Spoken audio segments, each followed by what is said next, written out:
નમસ્કાર, હું છું પ્રેરણા. આપ જોઈ રહ્યા છો ઇન્ડિયા ન્યૂઝ ગુજરાતના મહત્વના સમાચારની શરૂઆત કરીએ તો રાજકોટના સાધુ વાસવાણી રોડ વિસ્તારમાં રહેતા દિલીપભાઈ ખખર, તેમની પત્ની સ્મિતાબેન ખખર અને પુત્ર નિશ્ચિત ખખરે ઝેરી દવા પી સામૂહિક આપઘાતનો પ્રયાસ કર્યો હતો. ઘટનામાં સ્મિતાબેનનું ઘટનાસ્થળે જ મોત થયું હતું, જ્યારે દિલીપભાઈ અને પુત્ર નિશ્ચિતનું સારવાર દરમિયાન મોત નીપજ્યું હતું. સમગ્ર મામલે એસીપી રાજેશ બારિયાએ જણાવ્યું કે હાલ પોલીસે તમામ સંભવિત કારણોની તપાસ શરૂ કરી છે. પ્રાથમિક તબક્કે પુત્ર નિશ્ચિત શું કામ ધંધો કરતો હતો, પરિવાર પર કોઈ આર્થિક સંકટ હતું કે વ્યાજખોરોનો ત્રાસ હતો કે કેમ, તે સહિત તમામ પાસાઓની તપાસ કરવામાં આવી રહી છે. આ ઉપરાંત પરિવારને કોઈ ધમકી આપતું હતું કે નહીં તે જાણવા કોલ ડિટેલ રેકોર્ડની પણ તપાસ કરવામાં આવશે. હાલ સુધી ઘટના સ્થળેથી કોઈ સુસાઇડ નોટ મળી આવી નથી. પોલીસે મૃત્યુના ચોક્કસ કારણ સુધી પહોંચવા માટે તમામ પુરાવા એકત્ર કરવાની કાર્યવાહી હાથ ધરી છે.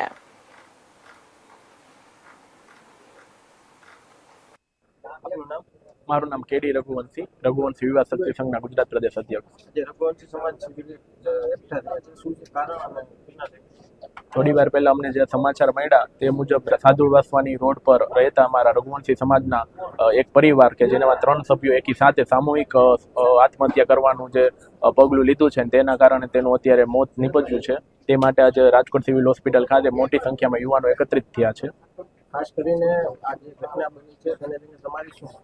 અમારી માંગણી પોલીસ પ્રશાસન પાસે સીધી એવી છે કે આમાં જે કોઈ શંકાસ્પદ વ્યક્તિઓ છે કે જેના કારણે આ પગલું ભરવા માટે પરિવાર મજબૂર થયો હોય તેને તાત્કાલિક ધોરણે ધરપકડ કરવામાં આવે અને યોગ્ય કાનૂની કડક કાર્યવાહી કરવામાં આવે. માંગ સ્વીકારવાની અમારી પ્રથમ માંગણી છે, જો લોકલ પોલીસ સ્ટેશન જો આ બાબતની કાર્યવાહી કરી શકતી નથી તો અમારી પ્રથમ માંગણી કે ક્રાઇમ બ્રાન્ચ અને આ કેસ સોંપવામાં આવે. અને તેમ છતાંય જો અમારી જે માંગણીઓ છે એ સંતોષવામાં નહીં આવે તો અમે ગાંધી ચિંધ્યા માર્ગે આંદોલન પણ કરશું. શું લાગે છે આ આપઘાત કર્યાની પાછળ ક્યાંક બાદ કે વ્યાજખોરોના ત્રાસથી કર્યો છે? જે પ્રાથમિક તપાસ અમે તેના સગાવાલા છે કે અમારે રીતે જે અમે તપાસ કરી છે તે મુજબ એવું લાગી રહ્યું છે આ ક્યાંક ને ક્યાંક કોઈ વ્યક્તિના માનસિક ત્રાસના આધારે આ પગલું ભર્યું હોય. પરિવાર સાથે તેના પરિવારમાં હાલ જોઈએ તો હવે 3 જણા રહેતા હતા. ત્યારબાદ એમના જે નજીકના જે સગા સંબંધી છે તેમને અમને રૂબરૂ મળેલ છે, પણ અત્યારે જે આઘાતની જે શોકની લાગણીમાં છે એટલે આથી અમે વધુ જાણકારી પ્રાપ્ત કરી શક્યા નથી. આપનું નામ? મારું નામ પ્રદીપ રઘુવંશી વિવાદ શક્તિ સંઘમાં ગુજરાત પ્રભારી તરીકે ફરજ નિભાવું છું. શું કહેશો આજે સમગ્ર રઘુવંશી સમાજ એકઠા થયા છે? સમગ્ર રઘુવંશી સમાજ આજે એટલા માટે એકઠો થયો છે કે અમારા જાણમાં હમણાં એક ન્યૂઝ આવ્યા છે કે રઘુવંશી પરિવારના, અમારા સમાજના ખખર પરિવારના સાધુ વાસવાણી રોડ પર રહેતા એક કુટુંબે સામૂહિક રીતે આત્મહત્યા કરી લીધેલ છે અને હોસ્પિટલે પહોંચતા પહેલા જ એમના મૃત્યુ થયા છે. કારણ શું લાગે છે? પ્રાથમિક તપાસ અને જે માહિતીઓ અમને મળી રહી છે એ મુજબ કારણ એવું લાગે છે કે વ્યાજખોરોના ત્રાસના લીધે અને આર્થિક ભીસના લીધે આ પગલું પરિવારે લીધું છે અને એમના લીધે એમના મૃત્યુ થયા છે. ખાસ કરીને આવી ઘટનાઓ વારંવાર આવતી છે. વ્યાજખોરોના ત્રાસના લીધે પરિવાર છે તે આમાં કાર્યવાહી નથી થતી. જો આમાં તમારે કાર્યવાહી નથી તમારી શું માંગ? આપણે જોયું ઘણા આવા કેસીસ આપણે જોયા છે કે જેમાં લોકો સુસાઇડ કરે છે, વ્યાજખોરોના ત્રાસના લીધે સુસાઇડ કરે છે અને એમાં સુસાઇડ કરતા પહેલા પણ એ લોકો પોલીસના શરણે જાય છે, પણ છતાં એમને સુરક્ષા નથી મળતી હોતી અને મૃત્યુ થયાના પછી પણ યોગ્ય કાર્યવાહી એવી રીતે નથી થતી કે કોઈ દાખલો બેસાડવામાં આવે.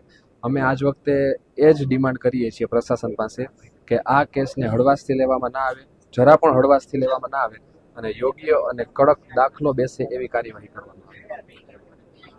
ગઈકાલે યુનિવર્સિટી પોલીસ સ્ટેશન વિસ્તારની હદમાં અજંતા પાર્ક જે ગંગોત્રી ડેરી સાધુ વાસવાણી રોડ છે ત્યાં એક પરિવાર રહેતો હતો, જેમાં દિલીપભાઈ નટવરભાઈ ખખર જેની ઉંમર વર્ષ 72 તથા તેમના પત્ની સ્મિતાબેન તથા તેમનો પુત્ર નિશ્ચિતભાઈ સાંજના 6:20ની આસપાસ હોસ્પિટલથી દવાખાના વર્ધી આવેલી, જેમાં દવાખાના વર્ધીમાં એવું જણાવવામાં આવેલ કે 3 છે એક જ પરિવારના છે જેઓ સેલ્ફોસના ટીકડા પી ગયા અને જે હાલ તાત્કાલિક લાવવામાં આવેલ છે. તે દરમિયાન સ્મિતાબેનનું સ્થળ ત્યારે જ મૃત્યુ થઈ ગયેલું હતું ને દિલીપભાઈ તથા નિશિતભાઈ છે તેઓ સારવાર હેઠળ હતા, પણ એ પણ મોડી રાત્રે એ બેનું પણ ડૉક્ટરોએ મરણ જાહેર કરેલ છે.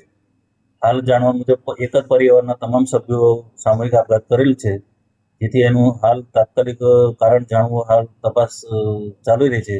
એમાં એમનો દીકરો જે નિશ્ચિત છે એ નિશ્ચિતના હાલમાં શું એ પોતે કોની કયા ધંધા સાથે સંકળાયેલો હતો, તેના મિત્રો કોણ હતા, શું હતા એ બાબતની હાલ તપાસ પોલીસ દ્વારા કરવામાં આવી રહી છે અને હાલ તો આપઘાતનું કારણ હાલ હજુ અજબત છે અને એ બાબતમાં પોલીસ આગળ તપાસ કરી રહી છે.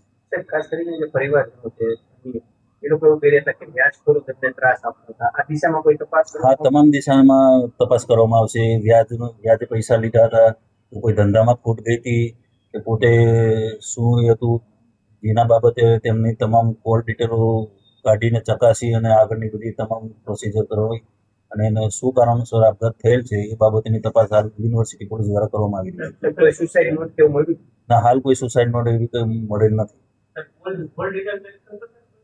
હા, પહેલા તો જે મરણ જનાર છે તમામની કોલ ડિટેલ કાઢવામાં આવશે. કોલ ડિટેલની અંદર કોની સાથે સંપર્ક છે એ બધી એ બાબત